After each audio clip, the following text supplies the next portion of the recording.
Good morning. We are heading in now to chapter 19. We're going to be looking at some more thermodynamics. Let's get started. There's a lot of stuff in chapter 19. So again, there's the list of items that are included in the chapter, and I'm going to go through those pretty quickly. Those are handy when you're going back through the notes. But let's get moving here. So first of all, we want to introduce this idea of heat. So we think of heat as the transfer of energy between molecules. So if you've got a sample of molecules, you've got a large number of molecules in a typical sample. And these molecules have differing amounts of molecular motion to them.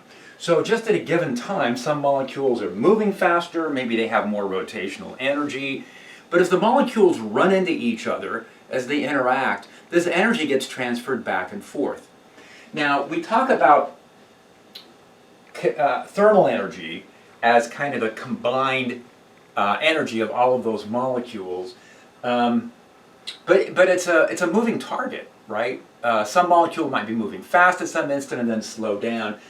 So it says here that heat, the way we're going to think of heat is an energy transfer.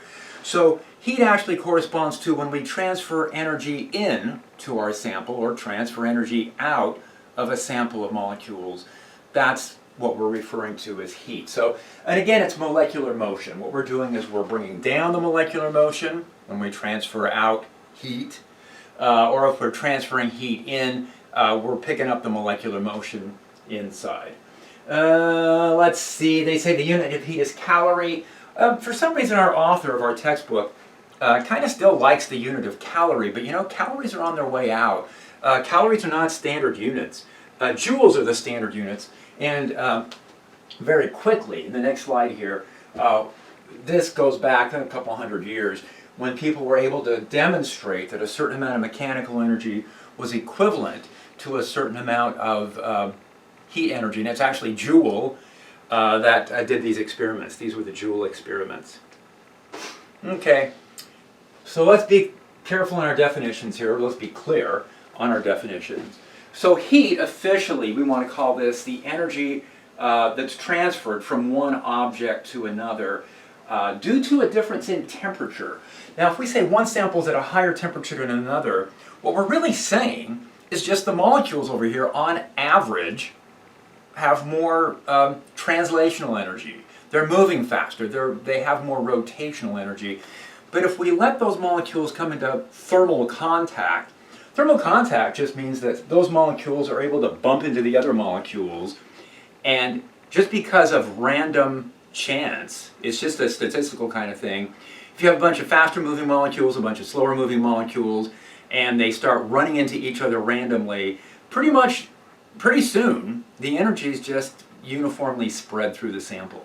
So you no longer have a hot region and a cold region, then you kind of have energy uniformly spread.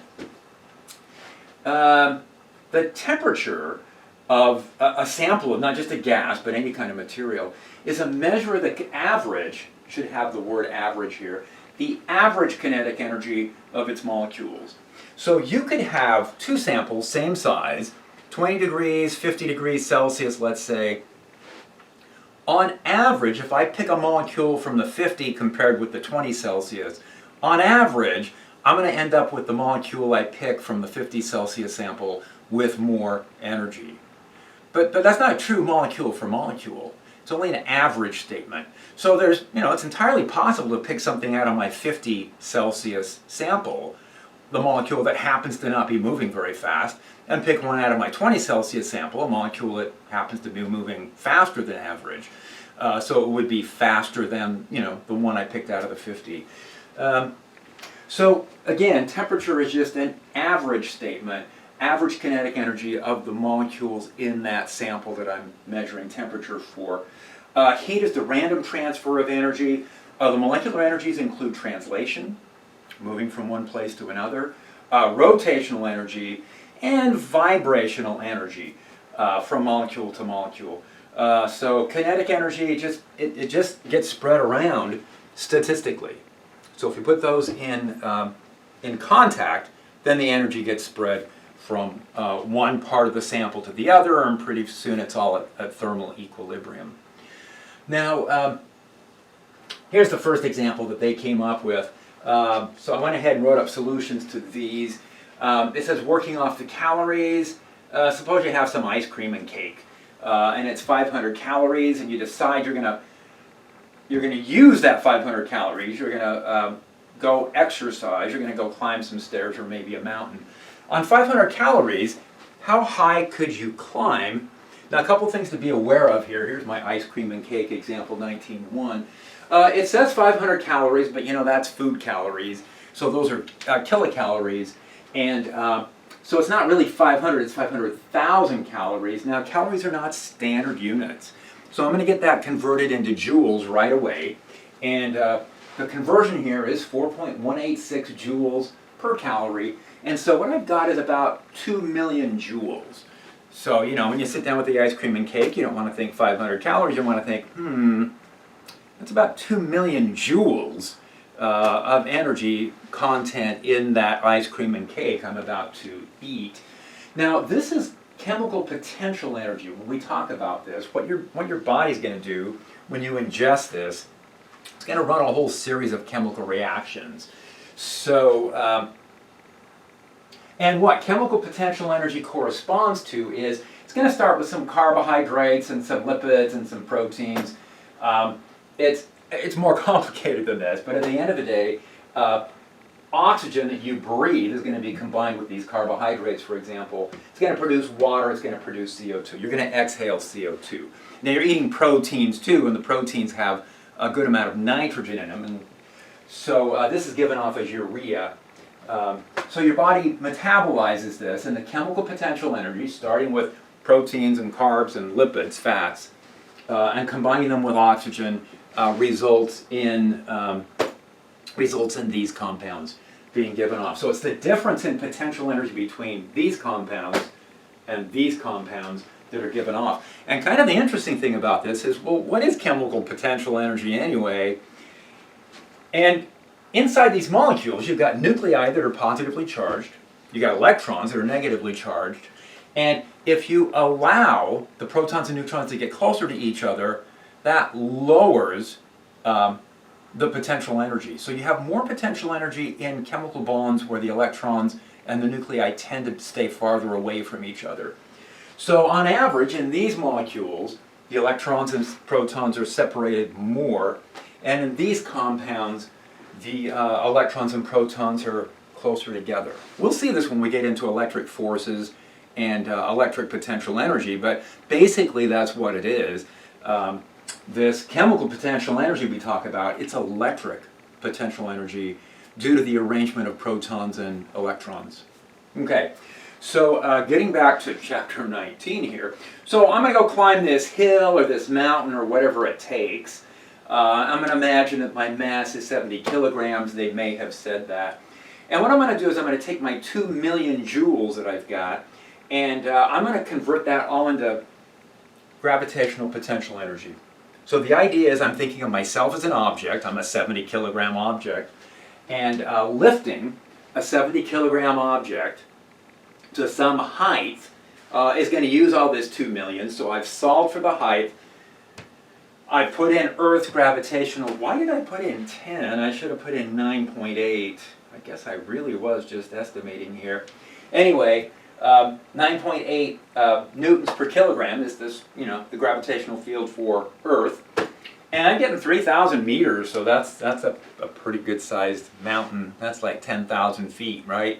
You can climb about 10,000 feet, 3,000 meters on 2 million joules. That's enough energy if you're getting 100% conversion. Now when you eat this food and you digest it and you metabolize it, a lot of the energy is going to go to heat. Not all that's going to be available to do mechanical energy and lift yourself up to the top of this 3,000 meter mountain.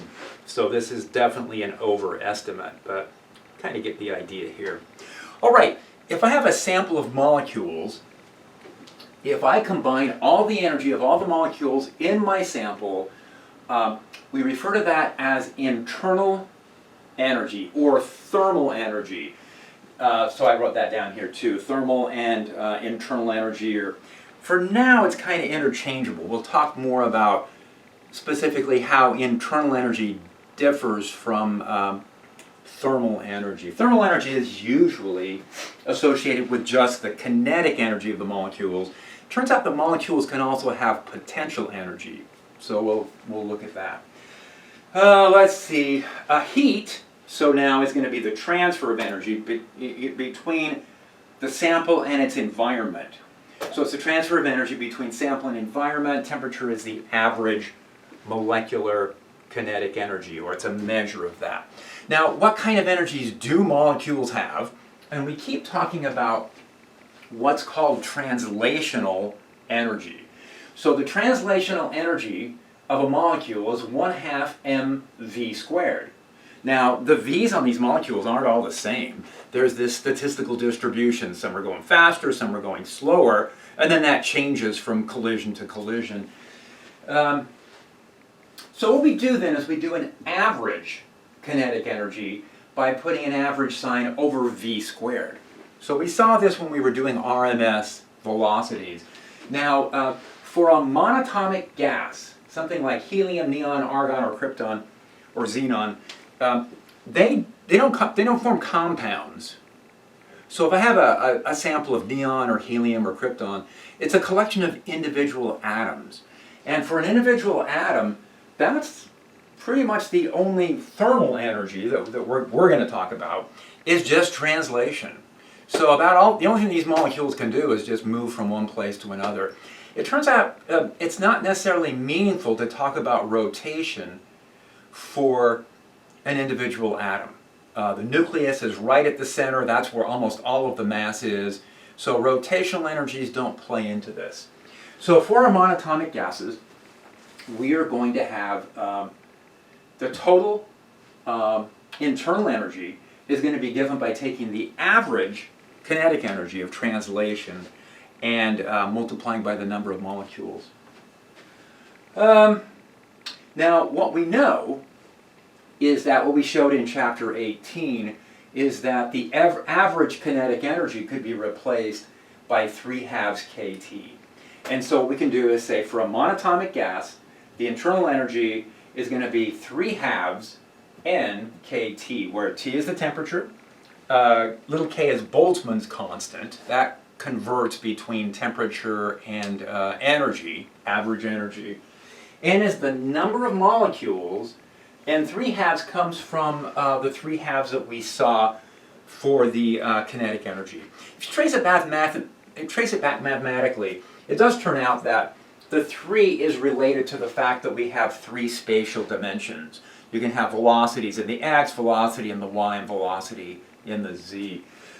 Now, instead of writing that in terms of numbers of molecules and Boltzmann's constant, we can switch over and write that in terms of number of moles and in terms of big R, the gas constant.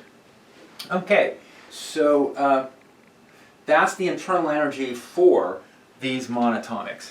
So that's an example of going in and looking at a collection of molecules. Now let's extend that a little bit. What we said was in that previous slide, I have energy of translation of the entire sample, so the internal energy due to translational motion, N times 3/2 kT, but for the monatomics, what happens if I go to the diatomics? So there's a lot of diatomic gases, O2, N2, H2, carbon monoxide. So for these, we still have the same amount of translational energy. The translational energy formula does not change. So there's an energy associated with translation, and on average, everything depends on the temperature. So when we look at different types of energy, those different types of energy are always related to what is the temperature. And for a given temperature, these molecules will have, on average, a certain amount of kinetic energy of translation, but they'll also have rotational energy. So this is different. So the diatomics, in addition to moving from place to place, they have rotational energy. Now, classically, this was thought of as the molecules kind of spinning right, as they go from one place to the next. But now, for the past 100 years or so, we actually understand this in terms of different rotational energy quantum states. We can show that the rotational energies actually are quantized. There are certain energy states in which the molecules can be. So we'll talk about that a little more, but we really won't get into it in detail until Physics 4C, when we come back and take all of this and ask, what are the quantum states available for rotational energy for these molecules? Let's see. So what does that do for us? For the monatomics, I have a sample of a monatomic gas. The internal energy is given by 3/2 nRT. N is the number of moles, T is the temperature. So this is kind of interesting. It doesn't depend on the mass of the molecules. If I have a collection of different molecules, like air, I got nitrogen, N2, I got oxygen, O2, I got argon, they all have, on average, the same translational kinetic energy. And that means the heavier ones are going slower. So that's kind of interesting, that the energy gets divided out kind of the same way, regardless if it's hydrogen or helium or neon or nitrogen or whatever. Then the diatomics here are going to have an internal energy of 5/2 nRT. And that's due to the additional rotational energy. So these are numbers, or these are equations that we're going to work from a lot. It turns out that analyzing gas molecules is one of the easier things to do. Gas molecules are fairly independent, and the formulas are fairly straightforward. It's fairly simple to go in and write down some reliable formulas describing the behavior of gas molecules. Okay, this is just saying the same thing. I mean, here we have some diatomic gas molecules. Now, rotation, what they're showing here is rotation is equivalent to having the molecules spin. Now, the reason diatomics can have rotational energies is because they have two nuclei separated. The monatomics have a nucleus kind of at the center of everything. That's where all the mass is. That doesn't give you much rotational inertia. Excuse me. But here we've got two nuclei that are separated, and so the center of mass is here, and you can imagine this thing rotating, and that would give us a rotational inertia. And for a significant rotational inertia, we're going to have rotational energy available to these molecules. Now, what vibration is the nuclei moving back and forth inside the electrons. I think I've got some more pictures later on. We'll look at that. Let's move on. So we've talked now a little bit about what internal energy is, and for different types of molecules, how much energy are we expecting on average for a particular temperature. Now let's move on and look at materials more generally. If we look at the amount of heat needed to raise the temperature or lower the temperature of some material, and here's a list of different materials: aluminum, ethyl alcohol, copper, glass, iron, lead, marble. We can write a formula for that. What we can do is say that the amount of heat, now for heat, we're going to use the symbol big Q. So that's representing how much energy we're adding to the sample. When we heat up the sample, how much heat goes in, how much energy transfers. And we can write that in terms of the mass of the sample. That tells us how much we've got. And then something called the specific heat times the temperature increase. So if I want something to increase by 1 Celsius, or 5 Celsius, or 10 Celsius, if I want the temperature to go up, this formula enables me to go in and determine how much heat that's going to take, right? If I have a sample of water, if I just want to heat some water or something, and I want to raise the temperature by a certain amount, I can put in how much water I have, put in its specific heat, and that will allow me to calculate Q. Now, this specific heat is, in some sense, it's a material property. And it is a material property, but we can kind of theoretically, in some cases, predict what that's going to be. But a lot of times we're just left with a table. So that's what we have here. Now, again, our author has put this in calories, but I'm going to be working from the joules per kilogram per degree Celsius. That's what the units are here. And in the table, it's a little confusing maybe. This Celsius is in the denominator. That's in the denominator of that equation. So I think they need some parentheses or something there. So it's energy per mass per temperature increase. And you can see that, the numbers vary from, 100 or so up to thousands. Okay, water, you can see, has a pretty large specific heat, 4,186 joules. It takes a lot of heat, takes a lot of energy to raise the temperature of water. Okay, water has a lot of the water molecules have a lot of things they can do with the energy, and that's why the specific heat is so large. Okay, here's an example. It says how much heat is needed to raise the temperature of I got a 20 kilogram vat of iron, and we're going to raise it from 10 Celsius to 90, and then we're going to fill it. We're going to come back and fill it with 20 kilograms of water, so let's see how that works. So here's our specific heat example. Here's my container with the iron. Here's the water inside.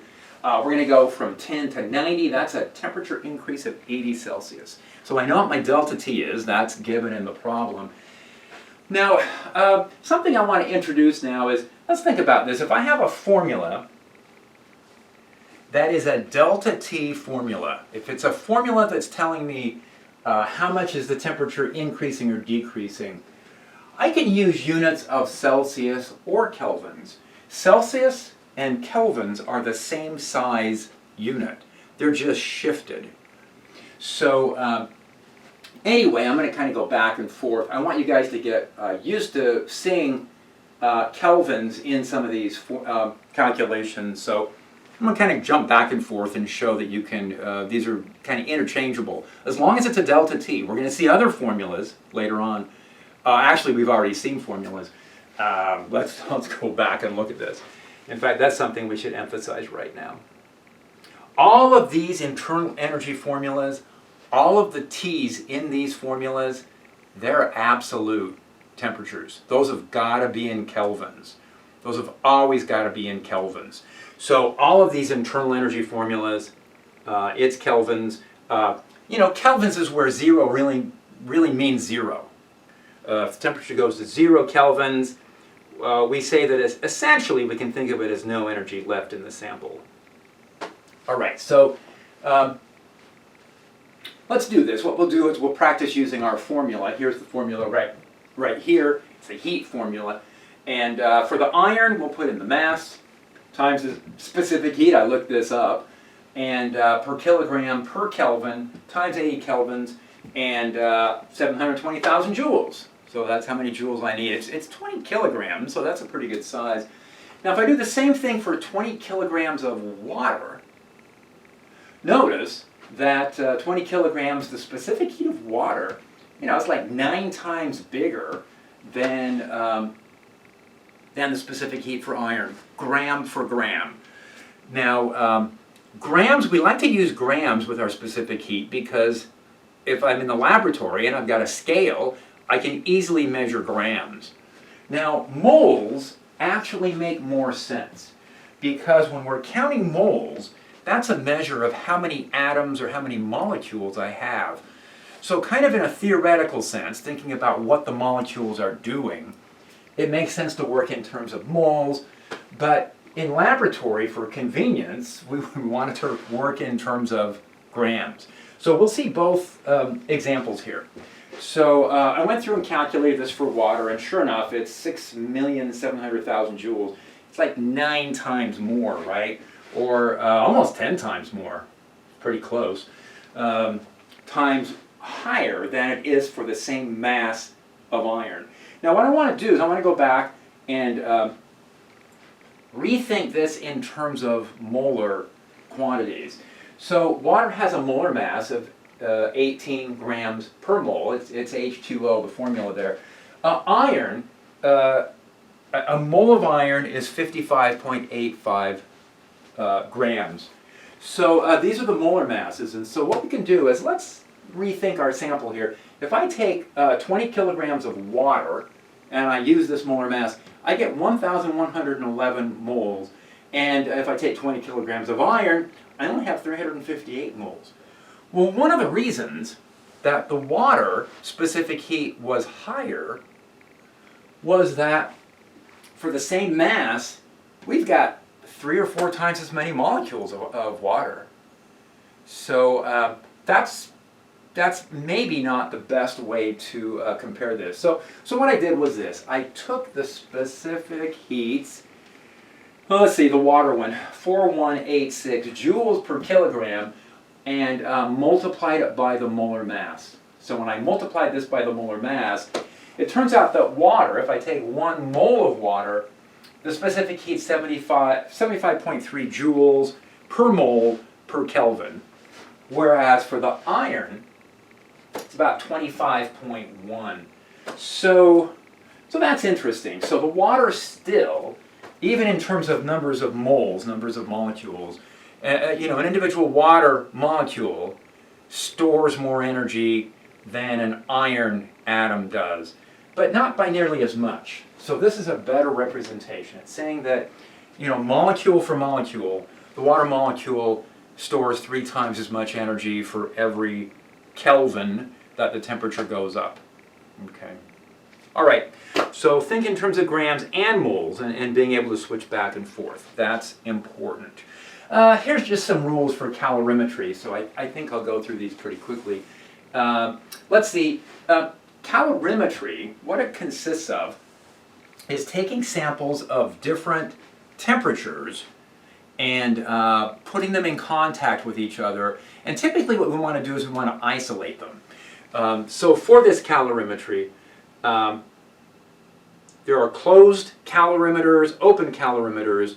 We want to be able to isolate the system. And so what happens is this: if I put a bunch of things in thermal contact, we want to work from the idea that the energy is conserved. So if one part of the sample loses energy, well, the other part of the other part of the sample must be gaining that energy. Let's look at an example. I think maybe looking at an example will make more sense here. Here we go. So here's an example of using calorimetry.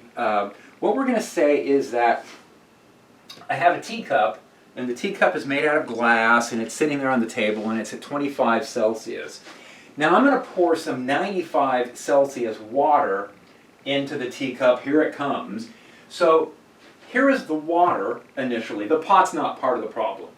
So the pot was only used to heat up the water. So I'm going to take some amount of water at 95 Celsius and combine it with my teacup.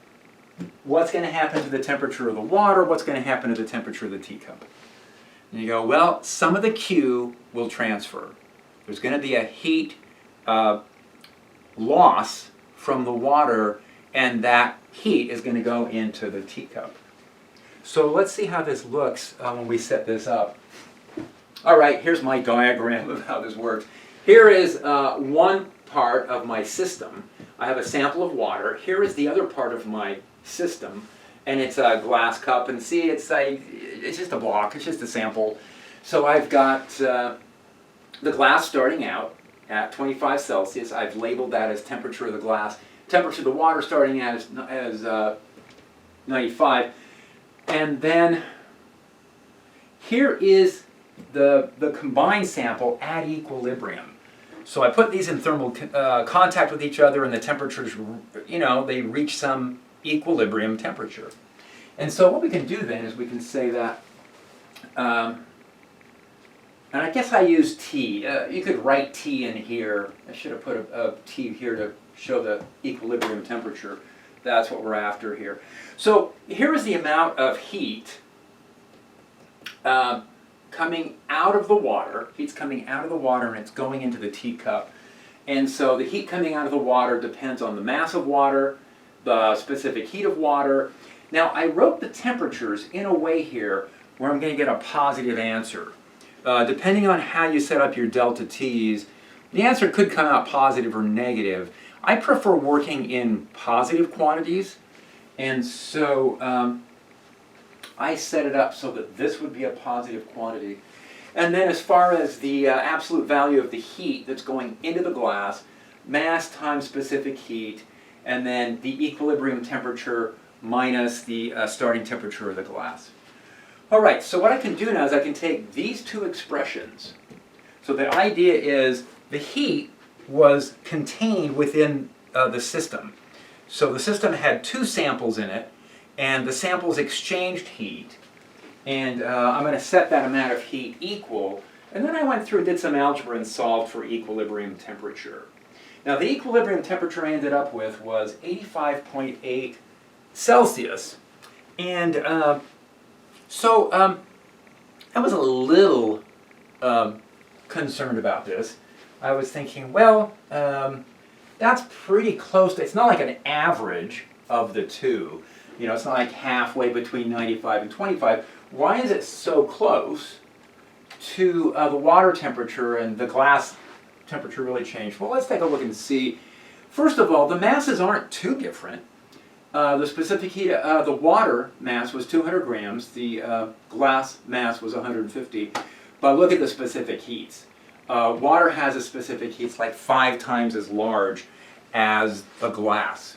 And so, now when I can check myself, I am expecting that the water temperature is going to dominate. The water's not going to drop that much. And if, you know, if I'm having coffee or something, that's what I want. I don't want to heat up my coffee and then put it in a glass and have the temperature drop 40 or 50 Celsius. I want it to stay pretty close to this value. Anyway, there's a way to check your results. What you can do when you get this final equilibrium temperature is go back and say, now that I know what the final equilibrium temperature is, I can plug that back into these two formulas. So that's what I did. I plugged them back in, and what I ended up with was 7,700 joules that went out of the water, and then I ended up with basically 7,700 joules that went into the glass. So the two numbers match. Now you're looking at those and going, wait, those numbers don't quite match. But to the level of precision that we have, I could go back and solve and keep more significant figures. But I left it like this because when I first solved it, I thought I was being reasonably careful with my rounding, but it turns out I wasn't as careful as I could have been. The numbers didn't quite match. When I went back and redid it with more significant figures, I was able to get these two numbers to match, you know, the first 3, 4 significant figures match. So in any case, that is how much energy transferred. So 7,700 joules transferred from the water into the glass, and that resulted in the temperature changes. All right, so here's a picture of a calorimeter. I got a thermometer down inside. We're going to be doing labs that look very much like this. There's a specific heat lab. Maybe you guys are trying to think of how the scheduling works. Probably this week that you're watching this. Here's a thermometer down inside. Here is a stirrer. Now the stirrer is to make sure that we get uniform temperature. We don't want to have hot spots in the calorimeter. We want to reach that thermal equilibrium quickly so we can get a measurement before it starts losing thermal energy to the environment. You know, we've got this calorimeter built inside here, and ideally this is completely isolating our system of materials inside here, but in reality, you know, no calorimeter is going to be absolutely perfect. And so a bunch of insulation here, and we're going to try and keep everything isolated. All right, here's another problem in calorimetry. Let's determine specific heat. So there's a lot of reading here. Sorry about that. But the engineer, there's an engineer at some company, and they're creating different metal alloys. They're going to take one of their samples. They're going to take a 150 gram sample of some new alloy they've come up with.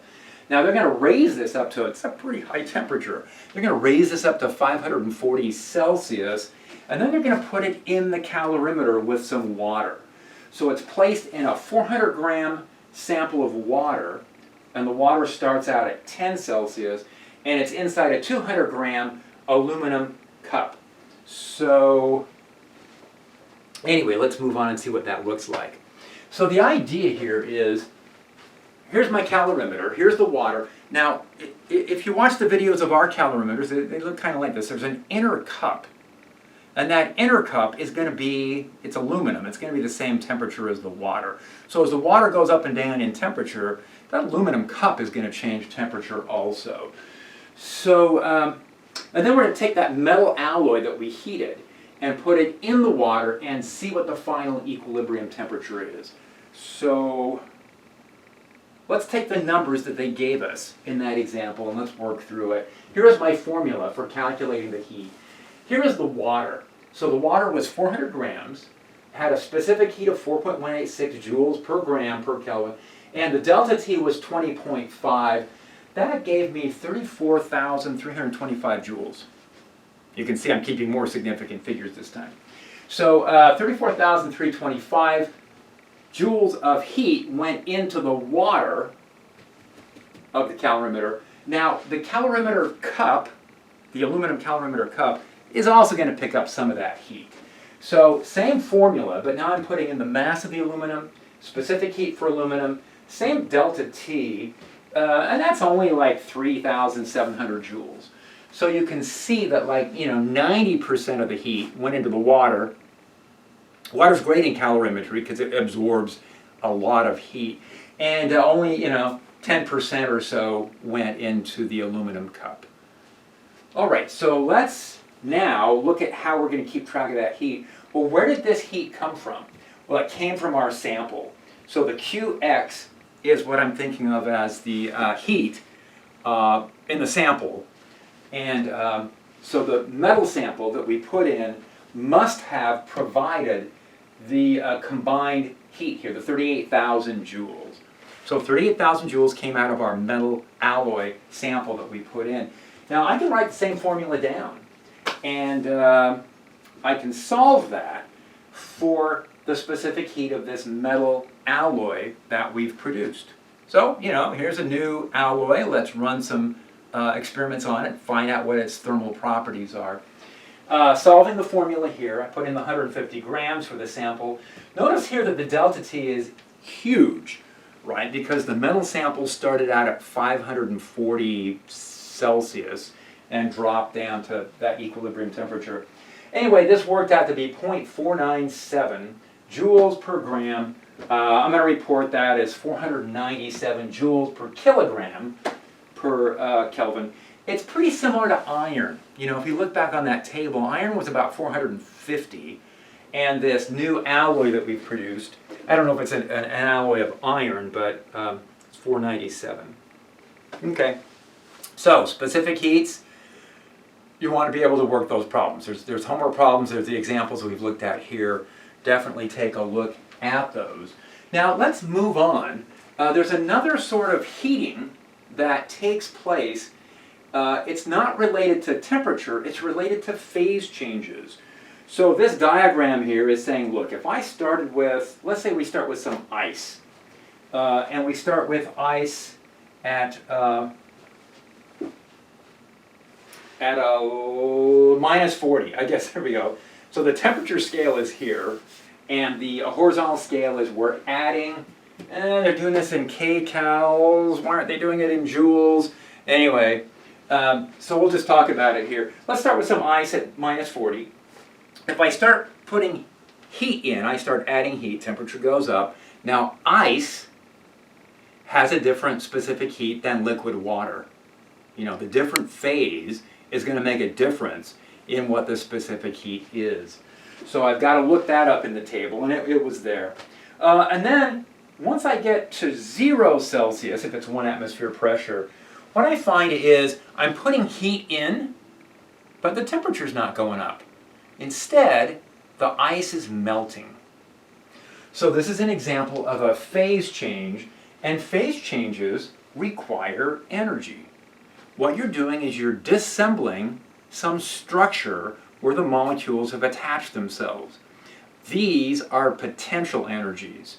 So we don't think of this as part of the thermal energy, but we do think of it as part of the internal energy. So if I have a sample of ice, I've got vibrational energy in the nuclei, and but what also we have to consider is how much potential energy of bonding there is in the block of ice. So that's going to require some energy. Once all of the ice is melted, once all of the structure of the ice crystal has been taken apart, what I'm left with is liquid water. Again, we're assuming 1 atmosphere pressure this time. And then I can continue to raise the temperature. So see, as I add energy, temperature goes up in one phase, but then there's a phase change where the temperature stays fixed. And then once I'm completely 100% with the next phase, then that liquid water goes up, and then look at vaporization. Vaporization requires an enormous amount of energy. This is a good thing, because when I'm cooking on a range top, I mostly just boil water. Most things I cook just involve boiling water or something and putting some in. Anyway, I put water typically on the range top, and then I turn it on, and then I forget about it, right?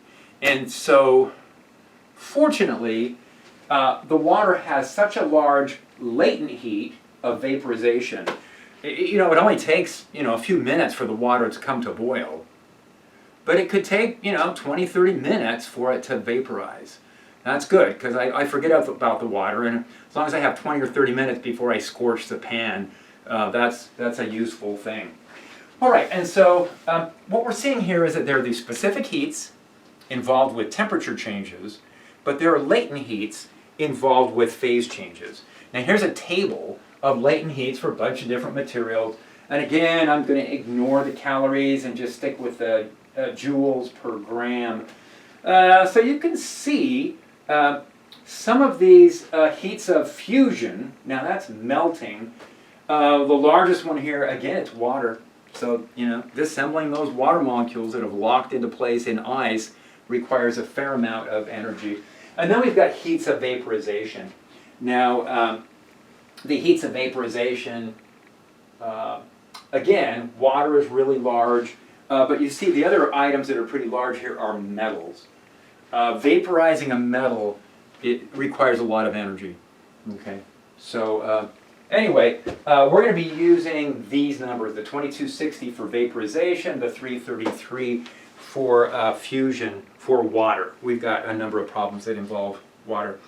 All right, the formula for latent heats is just M times L, where L is the latent heat. It doesn't involve a temperature change, so there's no temperature component to that. So the units on L are just joules per gram, something like that. All right, so here's an example. I'm going to take 500 grams of ice at -10. I'm going to put that in 3,000 grams of, it's not really iced tea, it's just water. So what we're going to do is we're going to put some ice and put it in some water, and we're going to ask, does the ice melt, and what will be the final temperature? So let's take a look at this example. So again, I've got my diagram set up here. Here's my temperature starting out at -10. This is the ice. Here is the water starting out at 20 Celsius. Now, does all the ice melt? How do I write down a formula that says yes or no as an answer? So what I have to do is I have to start playing around with some of the numbers. I have to start doing some comparisons, guessing to see what might happen. So my first guess was, look, if I put the ice into the water and I start to bring the temperature down, how much energy would it take to take the water and bring it all the way down to 0, right? If I put enough ice in here at -10, maybe I can freeze all the water. Anyway, what I did was I defined a heat, and I just called it Q1 just for convenience. I said this is referring to water, and it's the amount of energy that I would take out of the water to bring it to 0. So I'm even going to imagine that's what I'm doing. So I've started with this sample. I pulled all this energy out, the 251,160 joules, pulled that out. Now, let's compare that with the ice, now that I've taken that energy out of the water, I'm going to start putting it into the ice. Well, the ice, in order to raise from -10 to 0, only requires 10,000 joules. So, in some sense, I have this many joules available, but I'm only going to use this many to bring the ice to 0. My next question is, okay, now the ice is at 0. How much of it melts? Maybe all of it melts. Let's take a look and see. So I'm going to imagine that the entire sample of ice melts. 500 grams of ice times the 333. Now that's my latent heat. And so M times L gives me 166,000. And at this point, I can see all the ice melts. It turns out that there's enough water, there's enough energy in the water available to raise the ice to 0 Celsius and then melt all the ice. Now, what would have happened if, instead of 3,000 grams of water, what if I only had 1,000 grams of water? Well, if I only had 1,000 grams of water, this number would only be about 80,000, and the ice would not entirely melt. Okay, so that's another possible outcome here. If I had a smaller sample of water, I could take all the energy out of the water and use that to melt as much ice as possible, but I wouldn't be able to melt it all. And then I'd have to work back. I'd have to go back and find out how much of the ice melts. Now, in our example here that we're using, we have enough energy from the water, all the ice melts. So now, what we can do is go, well, what have I got right now? This first calculation took my water sample and brought it to 0 degrees. These two calculations took my ice and brought it to 0 and then melted it. You know what I've got? I've got both my samples now that consist of liquid water at 0 Celsius. So the sample now can be considered one sample, 3,500 grams of water at 0 Celsius. Now, what do I have in terms of heat? How much energy, how much thermal energy do I have left? Well, I took 251,000 joules out and put that in the heat bank, and then I used this to melt the ice and bring it to 0. I still have 166,500 joules left. So what should I do with that? Oh, I'm sorry. Ooh, that's not it. This one. So I still got 74,160 joules. What I'll do is now take my entire sample, 3,500 grams, and I'll put that heat in and see how high I can raise the temperature of the entire sample. And so I'm using the specific heat formula here, and it says I am going to be able to raise the temperature 5.1 degrees Celsius. Okay, so that's my prediction. If this is a good, nice, closed calorimeter, and I put this much ice and I put this much water at these temperatures, the final equilibrium temperature I'm expecting to be 5.1 Celsius, and the sample is 100% water. There's no ice left.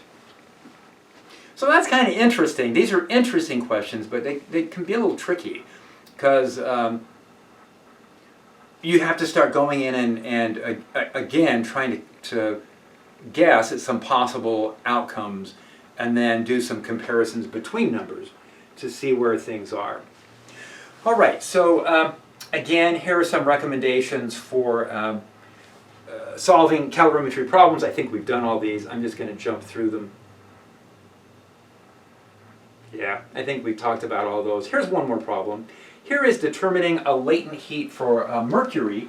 So what we're going to say is that here is the specific heat of mercury. We're going to take 1,000 grams of solid mercury. The mercury is right at its melting point.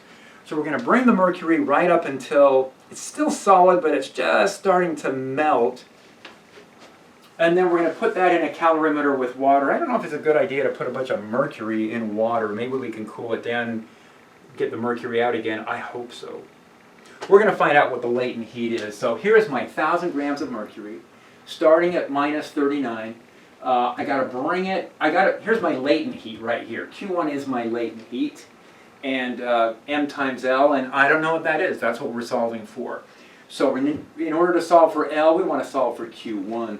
Now, there's a Q1 here and there's a Q2. It turns out that after the mercury melted, the final equilibrium temperature was 16.5. So Q2 is saying that when we heated up the liquid mercury, that was 7,770 joules that went into the mercury.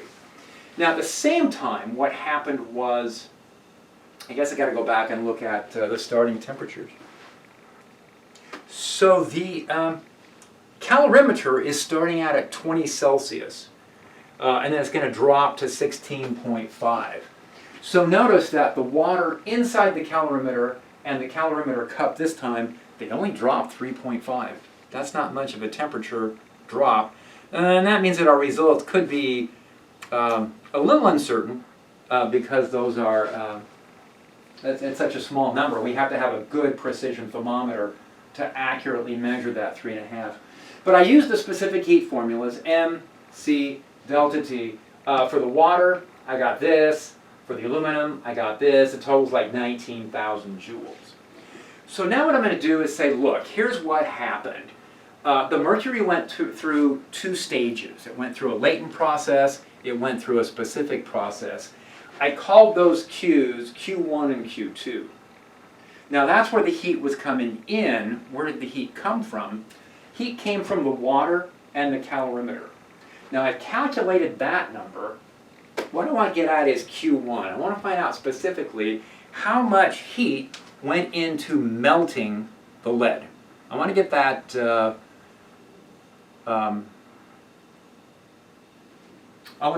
latent heat calculation here.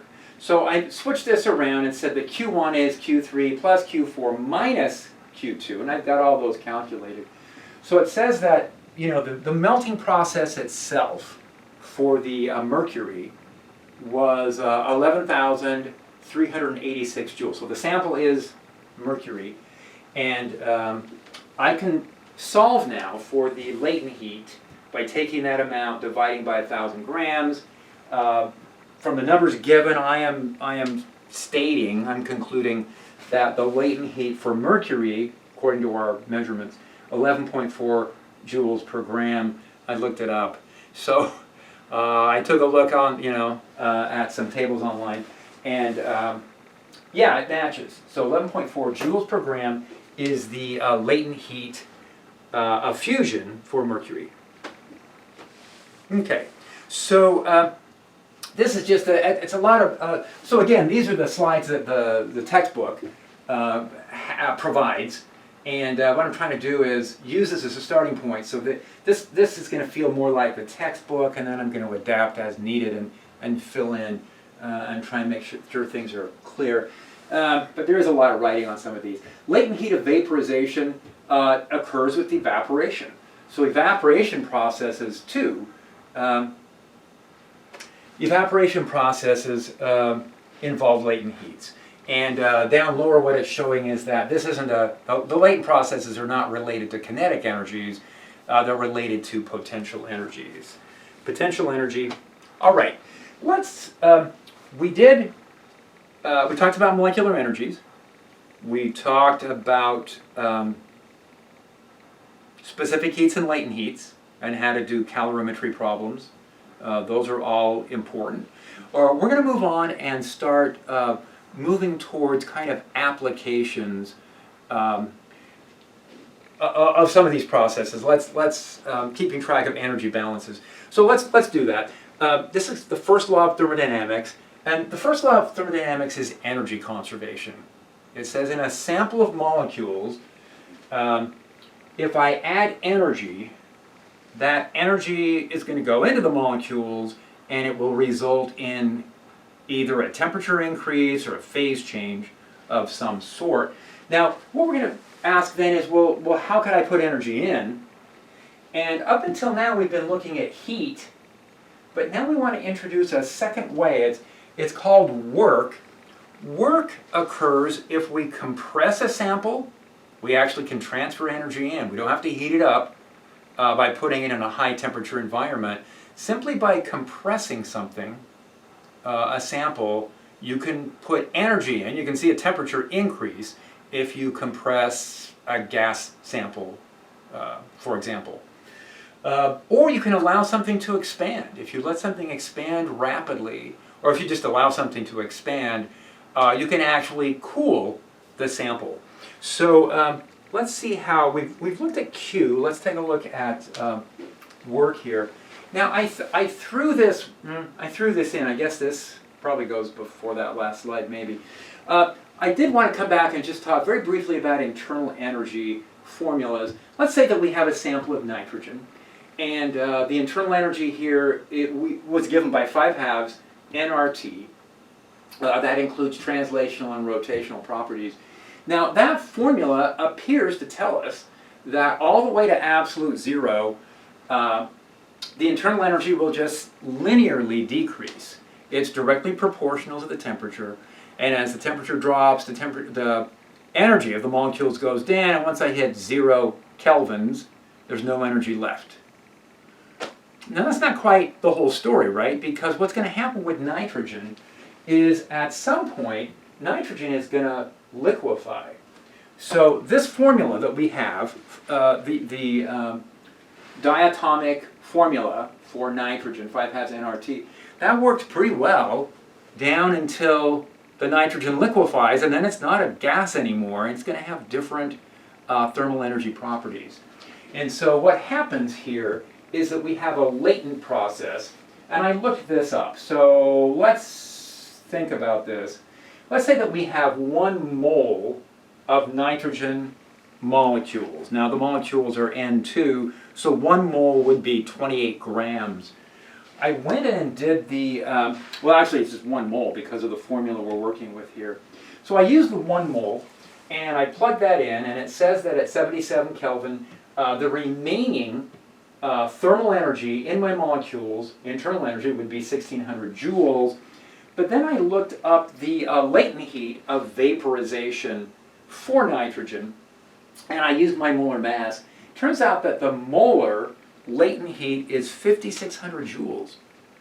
So that says that, here is this steadily decreasing kinetic energy, and then suddenly when you liquefy, all of this energy is lost. All of this energy is given off during the liquefaction process. So if I'm going to liquefy the nitrogen, that's energy is going to have to be pulled out of my nitrogen as it liquefies. Well, that's going to take me, in terms of my internal energy, it's going to take me into negative territory. You go, that's fine. We're used to having potential energies be negative.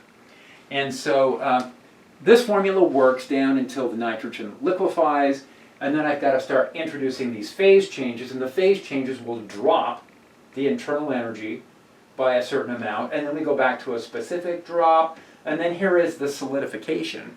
Turns out that nitrogen fuses or becomes nitrogen ice at 63 Kelvin, so there's a fairly narrow range of temperatures where it's liquid. And so we'll have another phase drop, and I looked those up, but this is kind of what the chart looks like. So I guess what I'm getting at here is, if I went to absolute zero, is the internal energy going to be zero? And you go, no, if you go to absolute zero in terms of temperature, the internal energy is going to be way negative. And that's representing all of the potential energies from all the attractive forces holding that solid together. So once you liquefy or you solidify, then you end up going into these negative temperature ranges. Okay, so let's get back to the first law. Yes, those 2 slides could have been flipped. It says using the first law, we are going to take a sample of some material. We're going to add 2,500 joules of heat, and we're going to remove 1,800 joules. What's the change in internal energy? Okay, this is like, how many of you guys can balance your bank accounts? So you put a certain amount of money into the bank account, you take a certain amount of money out, you transfer it from one of the accounts to the other. It's like adding and subtracting. So anyway, let's see what this looks like.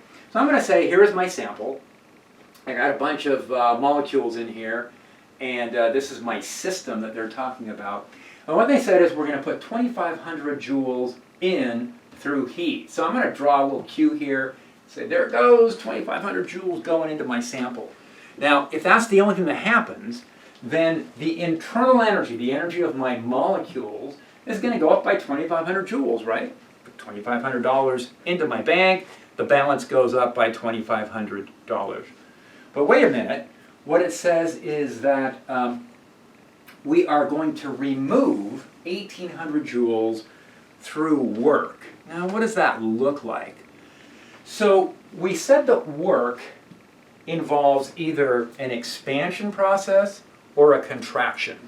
So if we compress or contract the sample, that's putting energy in. If we allow the sample to push its environment out of the way, through that process of pushing the environment away, it transfers energy into the environment.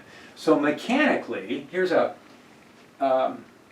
container, and I put a piston at the top, so it's got a variable volume. So this thing is going to expand. So we put 2,500 joules in, and for whatever reason, maybe the increase in pressure pushed the piston, and so anyway, we ended up losing 1,800. So hey, the change in internal energy is 2,500 joules in, 1,800 joules out. The internal energy did go up, but it only went up by 700. I put $2,500 into my account. I wrote a check for $1,800. My account now is $700 higher than it was. So energy balancing.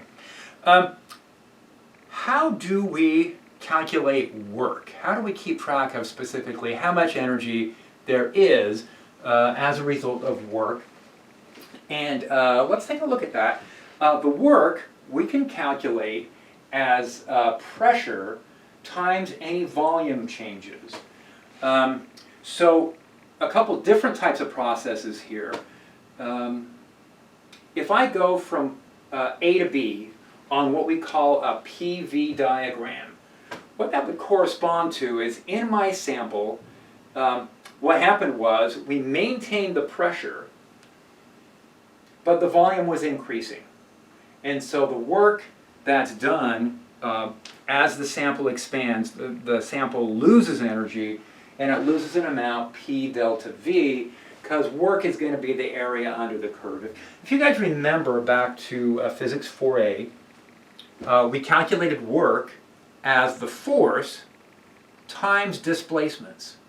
Well, this is the same thing, but now it's, instead of force, it's the pressure, and it's not linear displacements, it's increasing volume or decreasing volume. Now, if I run a process where the volume stays the same, so what happens if I have a container, but it's a very rigid container, and I heat it up, I cool it down, but it's rigid, there's no work. If the sample size, if the sample volume stays the same, I can heat it or cool it down through Q, but there's no W that's going to be involved. Okay. Now, let's look at another type of a process. In that table just before, there's a couple different processes we talked about here. This is a process at constant pressure. This is a constant process at constant volume.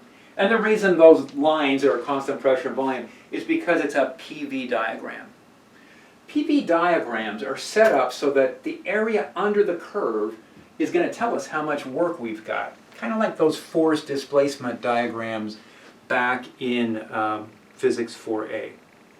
So here's a different process. If I have, as my sample, if I have a gas, and whenever we have a gas as a sample, we typically use formulas from the ideal gas model, because they work really well. Almost all gases follow the ideal gas model pretty well. And then we can kind of generalize the behavior of gases. On my PV diagram, what I find is that there are isotherms, and these isotherms are curves. Now you can get this from looking at the ideal gas formula, PV equals nRT, and if you look at that formula with P and V as x and y, it's like x and y is equal to a constant, and that gives us a hyperbola. So these isotherms, these contours of constant temperature, are hyperbolas. Here is the higher temperature, here is a lower temperature, and I guess that's it. So for right now, we just want to get, and we want to introduce this as another possible process. So you could have something like this where the temperature is staying the same. We could put heat in, but if the material is expanding, then the heat that goes in and the work that leaves would be maybe the same, and then the temperature would not be affected. All right, there's a fourth kind of process we want to introduce. It's called an adiabatic process. Now, if A to B is an isotherm, that's what they're telling us. This is an isothermic process. The pressure drops as the volume increases. There's another process that's called adiabatic. Adiabatic are processes where heat doesn't transfer. If I have a sample inside a really, really good insulating container, I can shut down Q. So in adiabats, all of the energy transfers are taking place through work. So all the energy transfers are due to the expansion or the compression of the sample. And adiabatic processes, it turns out, are very important for us. So if I have something that expands isothermally, that means that the energy being lost due to the expansion from work is being replaced by heat. But if I have the very same, well, not the very same, but an expansion, the same volume increase, if I'm not replacing the lost energy with heat, the temperature will drop. The internal energy will decrease. And so that's what's going on in this adiabat. All right, so, and here's what the diagram is showing. So remember, back from Physics 4a, we said that work is a force times a displacement. Well, what we can do now is we can say that the force pushing up on this is the pressure times the area. And that the area times dl is a small change in volume. So what we're saying now is that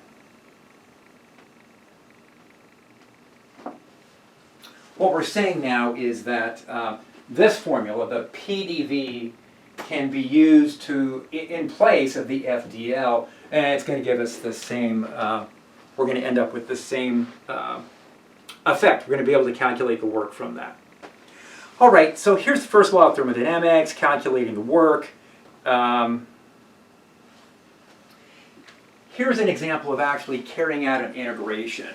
So here, the work, we're going to actually integrate PdV. Now, this is for an isothermal process. Okay, let me take a quick break right here, and then we just have a few more minutes left.